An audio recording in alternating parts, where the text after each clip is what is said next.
नमस्कार एंड सत श्री अकाल। स्वागत है आप सभी का in part 3 of competency based questions of chapter quadratic equations. तो भाई कुछ बढ़िया बढ़िया सवाल तुम्हारे सामने लेकर आया हूं, मिलके इन सवालों को सॉल्व करेंगे। लेकिन अगेन तुमको इन सवालों को पहले पॉज करके खुद से सॉल्व करना है। ऐसे बेटा तुम्हारी लर्निंग होगी, इंप्रूवमेंट होगी। ये नहीं कि सर का सॉल्यूशन देख लिया और बेटा अपना काम हो गया। और इन वीडियोस का एजेंडा क्या है दोस्त? आप लोगों को सोचने का तरीका सिखाना, आपकी कॉम्पिटेंसी बिल्ड करवाना, आपको आपके कंफर्ट जोन के बाहर थोड़ा सा पुश करके कुछ नई चीजें सोचने के लिए, समझने के लिए मजबूर करना। तो बेटा ये सवाल तुम्हारे सामने है। क्या कह रहा है सवाल, आराम से देखते हैं। आप लोगों को पॉज करके पहले ट्राई करना है। If alpha beta are roots of the equation a x square plus b x plus C is equal to 0, तो आपको बेटा इसकी वैल्यू बतानी है 1/a अल्फा प्लस बी का square plus 1/a beta plus b का स्क्वायर। तो बेटा इसकी वैल्यू अपने को बतानी है। तो सबसे पहले बेटा इसको ना अपन लोग ऑब्जर्व करेंगे और देखेंगे कि यार यहां तक कैसे अपन लोग पहुंच सकते हैं। ए अल्फा प्लस बी, ठीक है। अगर अल्फा और बीटा इसके रूट्स हैं तो मेरे को एक बात बताओ, क्या अल्फा और बीटा इसको सेटिस्फाई करेंगे? यही तो होता है रूट्स का मतलब। तो क्या मैं A alpha square plus B alpha plus C is equal to 0 लिख सकता हूं? सिमिलरली क्या मैं A beta square plus B times beta plus C is equal to 0 लिख सकता हूं? किसी को कोई दिक्कत परेशानी? ये कर सकते हैं ना भाई, अलाउड है ना? ठीक है चलो। अब देखो बनाना क्या है, ए अल्फा प्लस बी, लेकिन यहां पे अल्फा का स्क्वायर है और बी के साथ अल्फा है। तो सोचो अगर मैं थोड़ी सी यहां पे मैनिपुलेशन कर दूं और अल्फा कॉमन ले लूं बेटा, तो मेरे को क्या मिलेगा? ए अल्फा प्लस बी नहीं मिलेगा और यहां पर आ जाएगा is equal to minus C. तो यहां से एक बात बताओ, ये ए अल्फा प्लस बी किसके बराबर आ रहा है? Minus c by alpha. और यहां पर स्क्वायर टर्म है, तो देखो ये किसके बराबर हो जाएगा? 1/c² बटा अल्फा का स्क्वायर। थोड़ी सी मैनिपुलेशन करिए, कैच कर लेना। सेम काम यहां पर भी करोगे बेटा, बीटा कॉमन लोगे। सर ऐसा क्यों कर रहे हैं बेटा? जो चीज निकालनी है उसके हिसाब से ही तो सोचेंगे ना, है ना? तो बीटा अपन ने कॉमन लिया बेटा और यहां पर अपने पास आ जाएगा क्या? A plus A beta plus B is equal to minus C. तो यहां से भी बेटा आप लोगों को सेकेंड टर्म क्या आते हुए दिखाई देगी? अब इसका स्क्वायर करना है अपने को, तो सी स्क्वायर अपॉन बीटा स्क्वायर, तो 1/c²। तो बेटा यहां से देखो तुम्हारे पास चीजें कहां चली गई, नीचे सी स्क्वायर आ जाएगा डिनोमिनेटर में, ऊपर alpha square plus beta square है। Alpha square plus beta square निकालना जानते हो? अब बोलोगे सर यही तो आंसर हो गया। नहीं, ऑप्शन देखो, ए बी सी के टर्म्स में है ऑप्शन, अल्फा बीटा की टर्म्स में नहीं है। तो इसलिए alpha square plus beta square को आपको लिखना पड़ेगा। अब alpha square plus beta square कैसे लिख सकते हो? सर अल्फा प्लस बीटा का whole square which will be equal to minus B by A का होल स्क्वायर।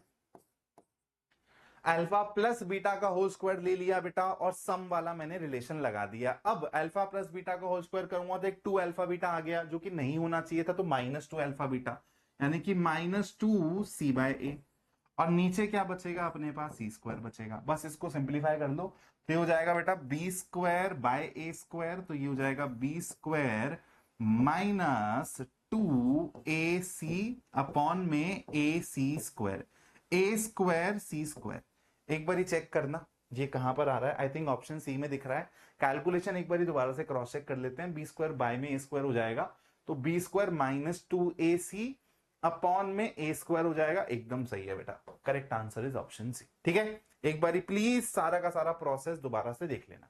एक और सवाल तुम्हारे सामने है, अल्फा बीटा। देखो ये सवाल आसान है, लेकिन इस सवाल में ना मैं तुम लोगों को एक अप्रोच सिखाऊंगा। ये अप्रोच देख के तुमको थोड़ा सा घबराना नहीं है, शॉक नहीं होना। ऐसी ढेर सारी शॉर्ट ट्रिक्स और अप्रोचेस मैं तुमको आने वाले टाइम में सिखाने वाला हूं, जब मैं तुमको एमसीक्यूज करवाऊंगा। इससे तुम्हारा सॉल्यूशन जल्दी आएगा, फास्ट आएगा, टाइम बचेगा तुम्हारा। कॉम्पिटेंसी पे जो केस बेस्ड क्वेश्चन आते हैं उस पर ज्यादा टाइम लगा पाओगे, फिर जो 5 मार्कर वाले सवाल आते हैं उन पर ज्यादा टाइम लगा पाओगे। पॉज करके पहले खुद से करना बेटा। If alpha beta are roots of this, then the equation of the roots are 1/alpha and 1/beta is।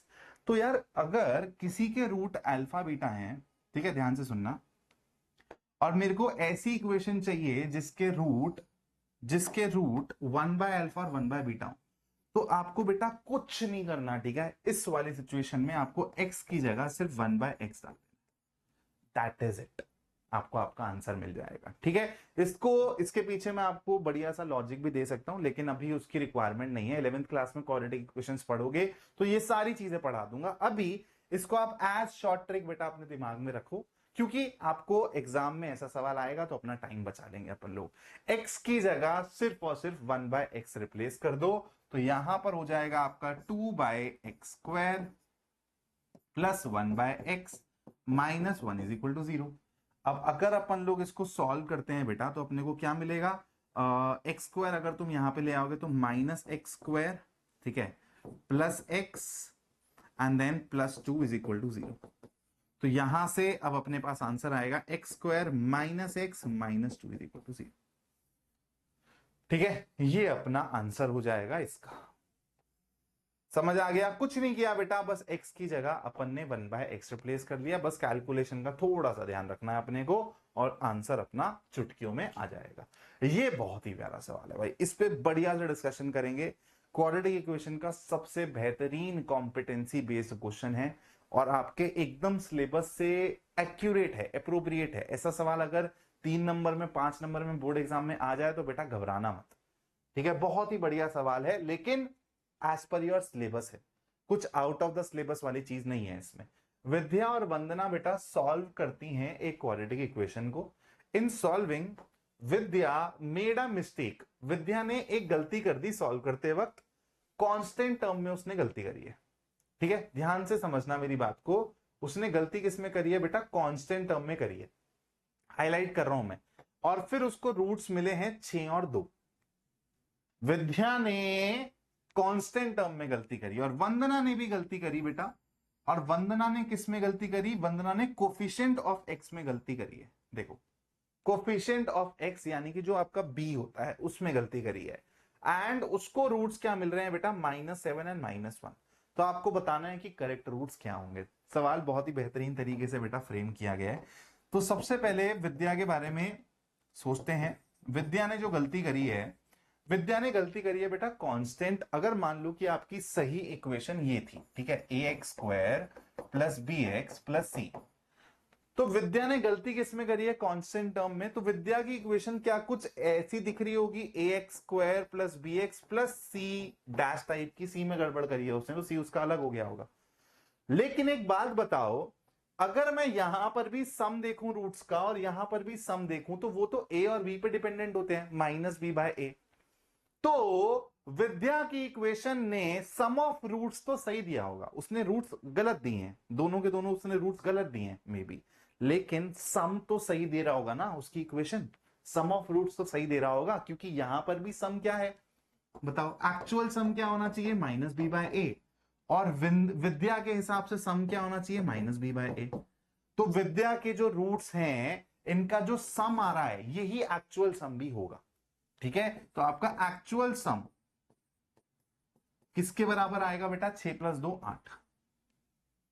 और वंदना जी ने कहां गड़बड़ करी है बेटा बताओ, वंदना जी ने गड़बड़ करी है बी में, कोफिशिएंट ऑफ x में गड़बड़ करी है। तो क्या वंदना जी की इक्वेशन में a और c सही रहा होगा? सेम तरीके से सोचो, b की जगह मैंने b' ले लिया, लेकिन a और c सेम रखे क्योंकि उसमें उसने गड़बड़ नहीं करी है। तो एक बात बताओ, प्रोडक्ट ऑफ रूट्स या फिर प्रोडक्ट ऑफ जीरोस बी पे तो डिपेंडेंट ही नहीं होता, कोफिशिएंट ऑफ एक्स वाली टर्म पे तो डिपेंडेंट ही नहीं होता, सी और ए पे होता है, वो इसके लिए सही है। तो यहां पर जो एक्चुअल प्रोडक्ट है वही आपको यहां पर भी दिखेगा। अगेन मैं बोल रहा हूं, इसने जो दोनों रूट्स दिए हैं, this might be wrong, but ये बात श्योरिटी से है कि यहां पर जो प्रोडक्ट देखने को मिलेगा ना आपको, वही एक्चुअल प्रोडक्ट भी है। ठीक है, तो आपको प्रोडक्ट क्या देखने को मिलेगा, c/a बेटा। तो आपका एक्चुअल प्रोडक्ट क्या हो गया,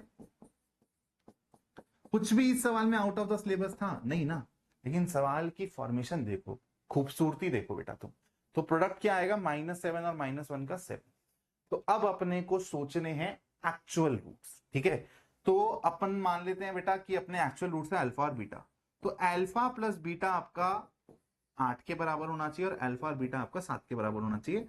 अब बेटा यहां पर तुम लोग इनको सॉल्व कर सकते हो ऑब्जेक्टिव में, अगर ये वाला सवाल आया, क्योंकि ऐसे सवाल बेटा ओलंपियाड्स वगैरह में भी पूछे जाते हैं, तो आप लोग यहाँ पर हिट एंड ट्रायल करके ऑप्शंस देख लोगे कौन सा सेटिस्फाई कर रहा है। जैसे अब यहाँ पर अगर मैं सोचने की बात करूं तो मेरे को 7 और 1 दिख रहा है बेटा, ठीक है, 7 और 1 दिख रहा है मेरे को, दोनों का सम मेरे को 8 भी मिल जाएगा और प्रोडक्ट मेरे को क्या मिल जाएगा बेटा, 7 भी मिल जाएगा। तो आपके एक्चुअल रूट्स क्या हो जाएंगे, 7 और 1। और आप देखो क्रॉस चेक भी कर सकते हो, जो सम है वही यहां पर भी सम आएगा गलत वाले से, यहां पर जो प्रोडक्ट है वही यहां पर भी आएगा। तो आपको देख रहे हो किस तरीके से सोचना था कि अच्छा इसने ये गलती करी है इसने, लेकिन ये तो सही किया होगा। तो सवाल आपको सिखा रहा है कि यार सिर्फ गलती पे मत फोकस करो, कुछ तो उसने सही भी किया है ना। तो इसलिए बेटा अगर तुम अभी प्रैक्टिस कर रहे हो, तुम ये वीडियोस देख रहे हो, तुमको लगता है कि सर मैं इस तरीके से नहीं सोच पा रहा, लेकिन तुम ट्राई तो कर रहे हो, तुम पॉजिटिव चीजों पे फोकस करो। ऐसे ही मैंने कल एक शॉर्ट्स डाला था, अगर तुम लोगों को याद हो तो बेटा, मैंने अपने चैनल पर एक शॉर्ट्स डाला था, ठीक है। अब मैंने उसमें बच्चों से पूछा कि भाई इसका आंसर क्या होगा, नॉर्मल सा रियल नंबर का सवाल था। तो कुछ बच्चों ने उसका आंसर सही दिया, कुछ बच्चों ने बेटा उसका आंसर गलत दिया। लेकिन मैंने मैंने बेटा इसका आंसर ना कमेंट बॉक्स में डाला हुआ था, पिंड कमेंट में, तो बच्चों ने देख के सीख लिया होगा वहां पे। लेकिन कुछ बच्चे ऐसे भी थे यार, जो कि आंसर भी गलत दे रहे हैं और बहुत ही प्राउडली कॉन्फिडेंस के साथ आंसर गलत दे रहे हैं, मतलब सीखना भी नहीं चाह रहे। तो बेटा अपने को ये एटीट्यूड नहीं लेकर आना है, अपने को इंप्रूवमेंट में, तुम स्टूडेंट हो यार, student life is about learning. तुम सीखो, जहां मर्जी से सीख सकते हो। तुम्हारे टीचर्स जहां मर्जी से तुम पढ़ रहे होगे बेटा, तुम पे बहुत मेहनत कर रहे होंगे, लेकिन तुमको ध्यान रखना है कि तुम्हारी साइड का एफर्ट मिस नहीं होना चाहिए। तुम्हारा टीचर जितना मर्जी मेहनत कर ले, तुम अगर मेहनत करने के लिए रेडी नहीं हो, तुम इंप्रूव करने के लिए रेडी नहीं हो, तो बेटा ये फेक कॉन्फिडेंस जो तुम बिल्ड कर रहे हो ना, ये कभी ना कभी ब्रेक होगा और फिर तुम्हारा बेटा दिल दुखेगा। अब इसके साथ साथ बेटा देखो, क्वाड्रेटिक इक्वेशन अब यहां पर खत्म हो जाएगा कॉम्पिटेंसी के पॉइंट ऑफ व्यू से। क्यों कह रहा हूं, एक और वीडियो बना सकता था वर्ड प्रॉब्लम्स पे, लेकिन मैंने ऑलरेडी बेटा क्वाड्रेटिक इक्वेशन का एनसीईआरटी एग्जाम्पलर डाला हुआ है। इसमें हर टाइप की वर्ड प्रॉब्लम जो इस पर्टिकुलर चैप्टर से बन सकती है वो मैंने कवर कराई हुई है, इसलिए मैं यहां पर कॉम्पिटेंसी वाले पार्ट को रोक रहा हूं। अब मैं नेक्स्ट चैप्टर यानी कि अरिथमेटिक प्रोग्रेशन चालू करूंगा, लेकिन आप लोगों को उससे पहले ये पर्टिकुलर वीडियो जरूर देखनी है, तब तक आपका टास्क खत्म नहीं होगा। Thank you so much for watching this video. अगर पसंद आ रहा हो यार, ठीक है, तो प्लीज चैनल को सब्सक्राइब जरूर करके जाना, अपने दोस्तों को शेयर जरूर करना और वीडियो को लाइक जरूर करके जाना। Thank you so much for watching this video. जय हिंद दोस्तों।